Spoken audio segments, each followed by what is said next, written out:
Hello, Professor Pee-wee here from Einstein's Entertainers with another science experiment that you guys can do at home.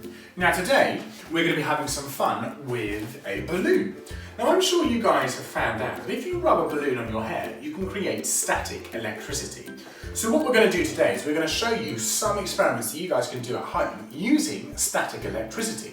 Now, what we're going to do is you need to charge up your balloon with static electricity. So what you do, if you want to rub it on your hair, or you can rub it on your clothes. I'm going to keep going really. You're going to build up enough static electricity, and then what you can do is when you bring it out, your hair should stick out. Now, because our balloon is now charged with static electricity, it means that we should hopefully be able to make it stick to the wall. Can you see that?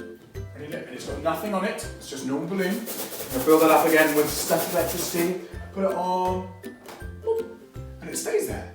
Now, what you can also do is, on the table, I have put little pieces of paper. Now, what you want to do is get some scrap paper and make them really tiny and put them onto the table. And then you grab your balloon and you charge it again with static electricity. So how do we do that? We rub it on our hair or on our clothes, build it up, put it on your clothes as well. And then when we bring the balloon in, can you see? Watch all of the pieces of paper on the table, ready? Watch it. And they should dance up. Can you see that? We'll do that again, ready? We'll build it up again so you guys can see at home. You see how they're now all stuck to here.